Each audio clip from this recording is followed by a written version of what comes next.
Hey guys, what's going on? It's your girl Rochelle and I'm back with another video.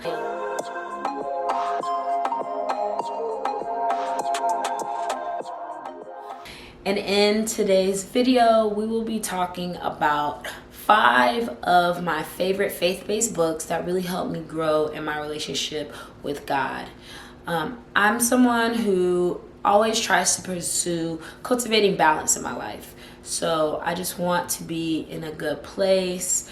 I know sometimes I might get a little ratchet, but everything that I pull from in life, my source, my plug, has always been my faith and faith in God.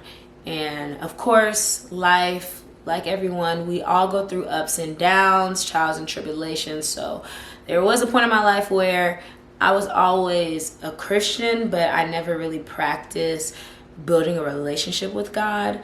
And it wasn't until I moved away from my hometown and moved to California that I really made it a focus to prioritize God in my life. Like, I got out of a very toxic relationship. I moved away from my family, even though I had like brothers here, but I didn't know anyone else here outside of that.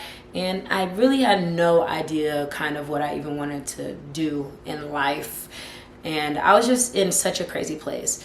But I was just so blessed to just have so much amazing family in my life that was just wise counsels and always reminded me of what we were rooted in, which was God. So when I moved out here, I just dedicated trying to really build a relationship and get to know God from a different way aside from just going to church and that's it. So during that time, I tried to learn how to read my Bible a little bit more. But in the beginning stages, I feel like it's always a little bit hard to just read your Bible and feel super connected. So I found a lot of help in like faith-based devotional style of books to kind of just help me to also have a dialogue along with the verses that really help to, understand what it was like to truly cultivate a relationship with God. So like I was saying, I wanted to share with you guys 5 books that really helped me along my journey. So for the first book, we're going to be starting off with Fervent. This book list isn't in order, but I can say this is probably like my #1 book. This is one of my favorite faith-based books, 100%. Maybe just because it just really truly helped me in an important phase in my life. This is Fervent by Priscilla Shirer. I love Priscilla Shirer. She is one of my favorite pastors, favorite female pastor for sure. She's just such a homey, country, strong Black woman who truly preaches the word with just so much passion and conviction, and I can just tell that she's just cultivated a beautiful relationship with God herself. And this book is inspired by The War Room, which is an amazing movie. If you haven't watched it, watch it. It's so good. Not to get too lost into the movie itself, but it's pretty much based on a marriage and how there's difficulties within the relationship, and instead of like taking it out on the husband or reaching out to friends to kind of figure things out, she gets deeper with the Lord. She just builds up her prayer life, really prays for her husband, starts to create healthy habits with prayer with their child, and in the end, God changes the husband's heart and helps them to be in a better place in their relationship. An amazing movie. This is kind of like the supplement for that movie, and this is a great book. So this is a woman's battle plan for serious, specific, and strategic prayer, and it is 100% that. So she kind of pretty much dives into the different areas in a woman's life or a person's life where the devil will try to come and attack.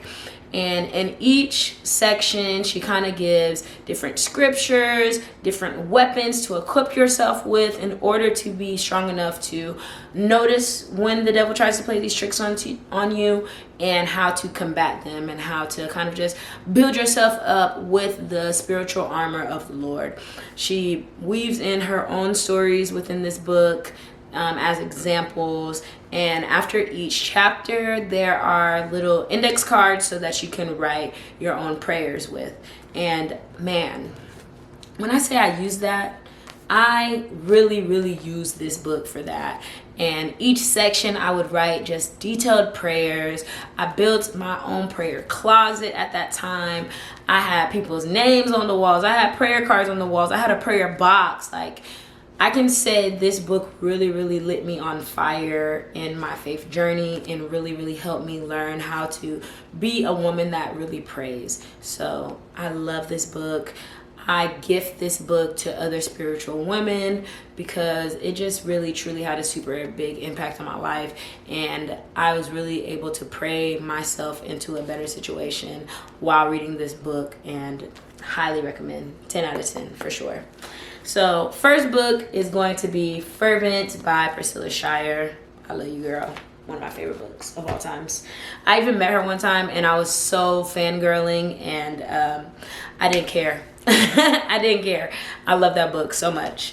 So for our second book, we have Battlefields of the Mind by Joyce Meyers.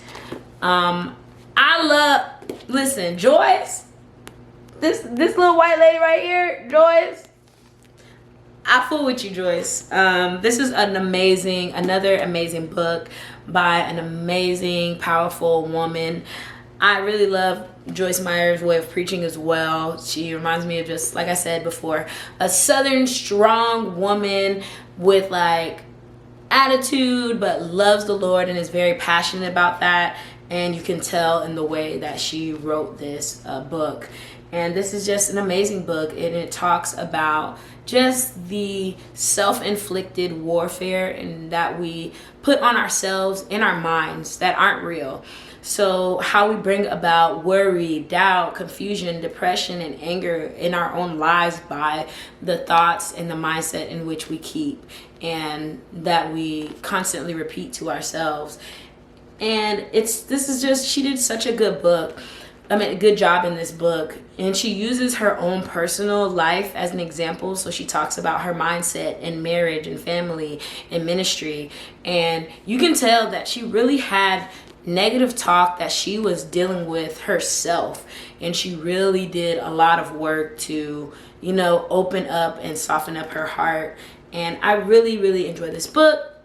In this book, she teaches the importance of the minds, the conditions in which we find our mind in, and the ways that you can pull yourself out when you have those types of moments, in the proper scriptures to really strengthen your mind and your resolve. And she also tackles the many negative mentalities in which we carry around with us all the time, such as lacking accountability, feeling sorry for yourself, feeling envy, being impatient. We walk around with those types of mindsets, and it's just creating this war within our own minds. So I love this book. I used to read this while I was at the gym, whether I was doing cardio or I was sitting in the sauna, and it was kind of like I was working out my brain, not only building up my mind and faith, but in physical work. I'm working out and feeding my brain. I truly love this book. She did a great job. Battlefield of the Mind by Joyce Meyers. An amazing book. So for our next book, we got book number 3, and that is going to be The Purpose-Driven Life. What on Earth Am I Here For by Rick Warner. This is a super good book as well. This was a recommendation from one of my mentors. They were reading this book and they absolutely loved this book. And this is a really good book. I feel like it's super popular within the faith space. I enjoyed it a lot. This book is about pretty much the title, A Purpose-Driven Life. And not from the aspect in which we think of when we are here in this earthly realm of oh, my purpose is to, make money, be rich, have the baddest. This really dissects, brings us back to our purpose being God-driven, building the character of God, building a relationship with God, building community alongside that, and how to truly live our life in a God-focused way. And this is going to be a devotional style book. So I want to say this book is like a 42-day devotional. And this just reminds you that you are purposeful, and it explains our purpose here and gives examples through scripture, personal victories, and revelations.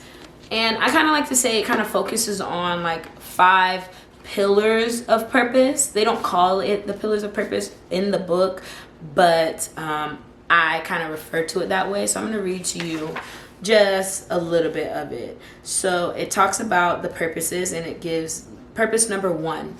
You are planned for God's pleasures. This is where it talks about cultivating a relationship with God, finding pleasure in God, making God smile, being God's best friend, having a worship life. So it kind of dives into that aspect.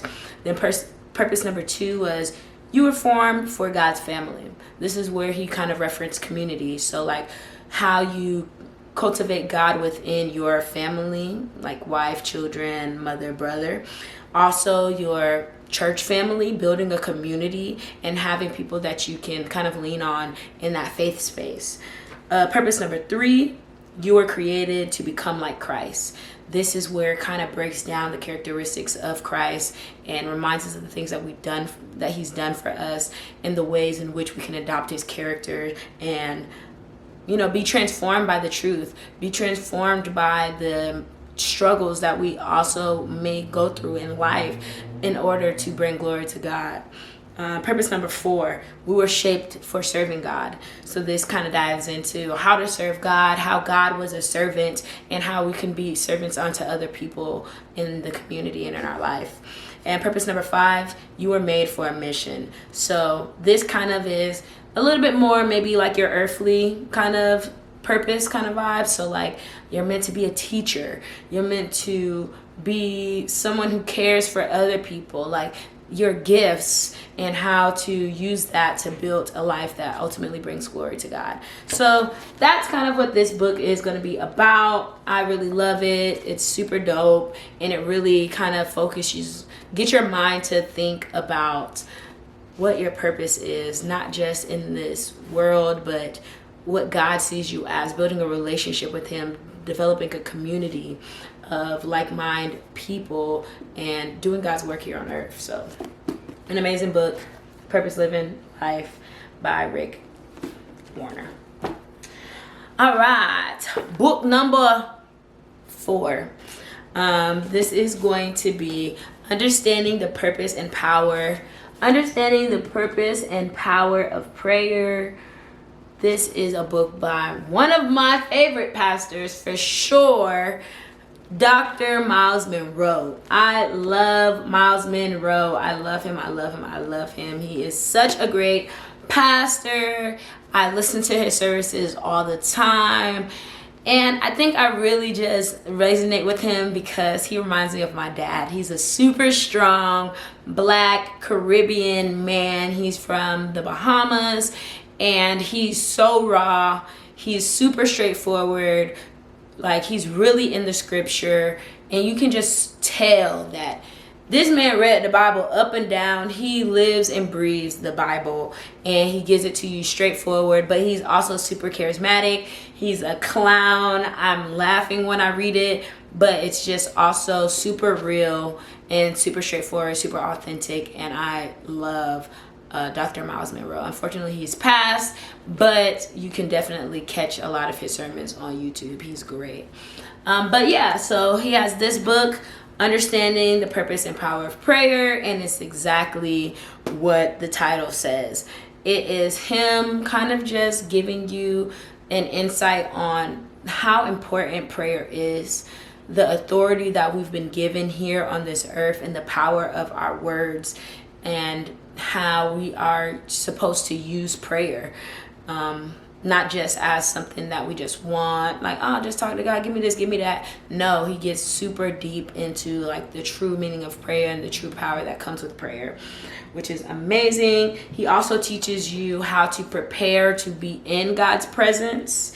He gives you examples of model prayers, action steps that you can take to help to really cultivate your prayers to become more intentional and be more, like God, like really create that dialogue with God. Not only does he teach you about that, but he teaches you about things that may hinder you or hurdles you may go through in your prayer life, because sometimes you may feel like your prayers are going unanswered, but really it might be your heart posture, it might be the things that you're praying for, it might be a not right now type of moment. So he kind of dives into those aspects, and he also talks about just prayer in general, just the power of prayer, the power of Jesus's name.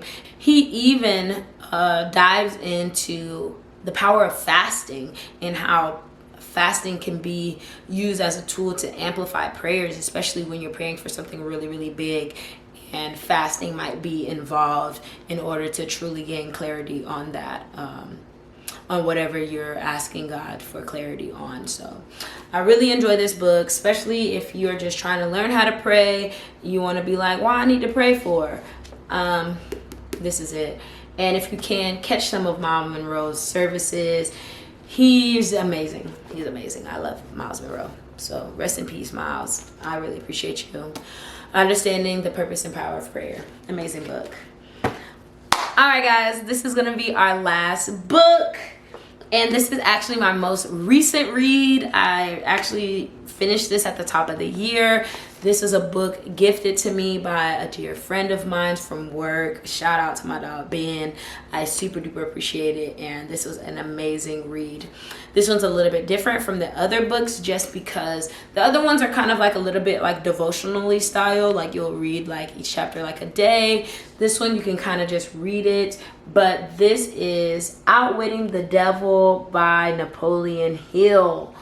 Man, what a great book. The author also wrote Think and Grow Rich. So this is just an amazing book on just the secrets of finding freedom and success. And I love the way that they kind of delved into this book and formatted it. So pretty much this is a book that interviews the devil. You heard it. He interviews the devil. But he just pretty much gets the devil to spill all the beans. He gets the devil to spill all the beans of how he pretty much gets us, and the ways that he gets us to, in the book they call it the way they get us to drift. What it is us being drifters, us not knowing our definiteness and purpose, us allowing fear to stop us from doing things, us from allowing people that are in places of power to speak negative views or mentalities into our minds, or to just distract us from what is true, what is of God. So this is an amazing book. I know me describing it is kind of weird, but it is like an amazing book that interviews the devil. I really, really enjoyed this perspective. And I kind of just wanted to read you certain excerpts so you can kind of get an idea of like how this book is formatted. So just on the back itself, it says, fear is the tool of a man-made devil. The man-made devil, your thoughts, and you not being definite in your way of thinking. So like I mentioned before, they talk about drifters, and so the drifters are just people that aren't on fire for God. That's pretty much how I see that in this book. When you're not on fire for God, you're a drifter. Some things that he uses to do that is through television, smartphone, satellite, internet. When those moments where you just find yourself just lazy, not living in your purpose. When you know in your heart like, oh, I'm supposed to be this person, but I'm sitting on the couch watching Naked and Afraid. I'm talking to myself. Or like just those kind of moments when you know you're called to do more, but you just find yourself in this weird place. And I think that's one of the reasons why I really love this book, because I've gone through so many of these moments. Like, I've caught myself being a drifter at times. I've caught myself allowing people to speak fear into my life, and it stopped me from doing things that I want to do. And it's literally the devil's way of attacking you. So where is it? Okay, perfect. This is the dude interviewer. Go ahead and describe a typical drifter. Give your description point by point so I can recognize a drifter when I see him. So this is going to be the devil's response to a drifter. And I feel like I have been like so many of these examples sometimes. Not all the time, but sometimes I am like this person. I'm the drifter. So this is them describing the drifter. The first thing you will notice about a drifter is his total lack of major purpose in life. He will be conspicuous by his lack of self-confidence. He will never accomplish anything requiring thought and effort. He spends all his earns and more too, if he can get credit. He will be sick or ill for some real or imaginary cause, and calling to high heaven if he suffers the least physical pain. So pretty much being a crybaby. Like even if it's made up in their mind or real, they love being in that sick mentality. He will have little to no imagination. He will lack enthusiasm and initiative to begin anything he is not forced to undertake. He will plainly express his weaknesses by taking the line of least resistance whenever he can do so. He will be ill-tempered and lacking in control over emotions. His personality will be without magnetism and will not attract other people. He will have opinions on everything, but accurate knowledge of nothing. He may be Drax of all trades, but good at none. He will neglect to cooperate with those around him, even those on whom he must depend for food and shelter. I know we know some of them people. I ain't gonna say I was one of them people, but I know one or two of them people that don't want to be, just cause such a hard time for people that are trying to do things for them. So don't bite the hand that feeds you kind of energy. He will make the same mistake over and over again, never profiting by failure. He will be narrow-minded and intolerant on all subjects, ready to crucify those who may disagree with him. He will expect everything of others and be willing to give little or nothing in return. He may begin many things, but he will complete nothing. I feel like that one was the one that kind of was like, oh, dang, why are you coming for me? Not that I do that all the time, but there's so many things in my life that I've kind of wanted to do and I've started and then kind of stopped or fell off because I'm drifting. I've lost focus of the main purpose, the main goal of it. He will eat too much and exercise too little. It's a lot of people. He will take a drink of liquor if someone else will pay for it. So it's like, shoot, as long as somebody keep the drinks coming, we drinking. And then he put so many other things. He will tell a lie rather than admit his ignorance on the subject. So many of us. So yeah, these are some examples that the devil gives of drifters, like people that he has his latches on. He's like, if you're doing this, all of these characteristics that are being portrayed here, I did that. I'm gonna keep that going. So then the interviewer asked them, can you please now describe a non-drifter so I may recognize him on sight? And this is a non-drifter. This is the people that the devil has no control over and he can't get his hands on. The first sign of a non-drifter is this. He is always engaged in doing something definite through some well-organized plan which is definite. He has a major goal in life towards which he is always working, and many minor goals, all of which lead towards his central scheme. The tone of his voice, the quickness of his step, the sparkle in his eyes, the quickness of his decisions clearly mark him as a person who knows exactly what he wants and is determined to get it, no matter how long it takes or what the price he must pay. If you ask him questions, he gives you direct answers and never falls back on evasion or resorts to subterfuge. He extends many favors to others, but accepts favors sparingly or not at all. He will be found up front whether he is playing a game or fighting a war. If he does not know the answer, he will say so frankly. He has a good memory, never offers an alibi for his shortcomings. He never blames others for his mistakes, no matter if they deserve the blame. He used to be known as a go-getter, but in modern times he is called a go-giver. You will find him running the biggest business in town, living on the best streets, driving the best automobile, and making his presence felt wherever he happens to be. He is an inspiration to all who come in contact with his mind.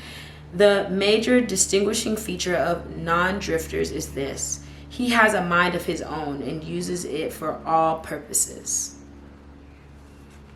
Come on now. Come on now.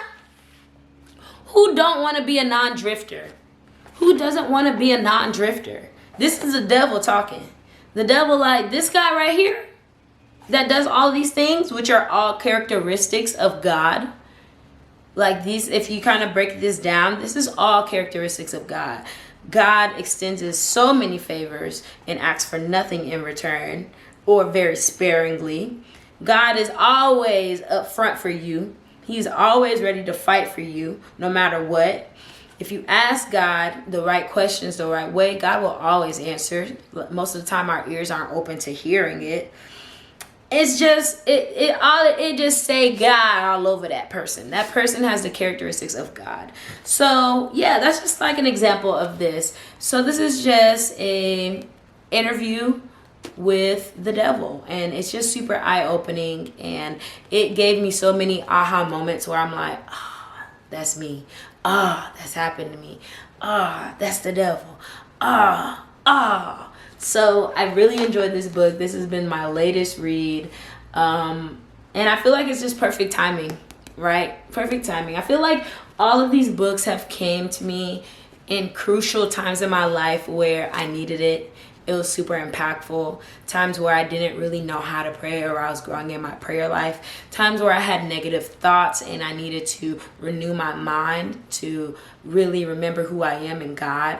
Times where I'm looking to find my purpose and wanting to feel purposeful and be reminded that purpose isn't found in worldly things, but ultimately in God, and how we continue to bring light to his kingdom, and we do things that cultivate community and family and servant work, like serving others, and having an inner look in pretty much the devil's mind and learning the different tactics that he used to attack.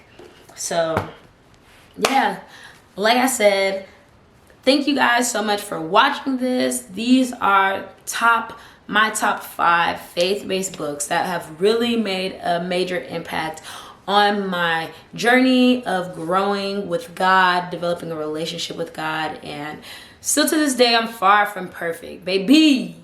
Okay? Your girl far from perfect. Your girl is still got a little ratchet in her. Your girl sometimes still has these negative moments of self-talk, self-doubt, double-mindedness, and sometimes of gluttony, of wanting to indulge the flesh more than just being in the spirit. And that's kind of all of us sometimes. But when you have supplements and community, and ultimately God kind of be knowing, he be letting you do your thing sometimes, but you'll just feel him tugging at your heartstrings, like, yeah, come on, daughter, come here. You know you don't like that. You don't feel right. You don't feel right. You know you don't. You sad today. You worried about all the wrong things. Now everything you said you wanted to do, you ain't doing it no more. That's God. And then he just start pulling you like this. At least that's how it happened for me. So yeah, I hope that you guys will, if you're struggling in your walk, your faith walk, read some of these supplements, and they will really give you a fresh new perspective on God and how to implement certain strategies and verses and scriptures to help build yourself up in him. Yeah, that's really it. Thank you guys so much for watching this video. I hope to give you guys a little bit more faith-based content along in the mix, because my goal is pretty much cultivating balance in my life, using food, fitness, and faith to be my anchors and to really help push me to be in a better place. So thank you guys. If you guys want to see any more faith-based content or any type of content, please comment down below, and I will definitely make some videos, or I'll just chit chat with you. Drop some of your favorite supplement faith-based books, because I would love to read them. I collect them. This is just a little bit of what I have. So please drop down any of your favorite faith-based books so other people can check them out. Drop down any comments or maybe any content that you guys want to see based around faith. I would definitely love to share a little bit more of my morning routine and how I connect with God, things that I do to whenever I feel overwhelmed, all that jazz. So thank you guys so much again. I love you guys. You guys are my people, and I just want to help you guys develop the best balanced life that you can. See you next time.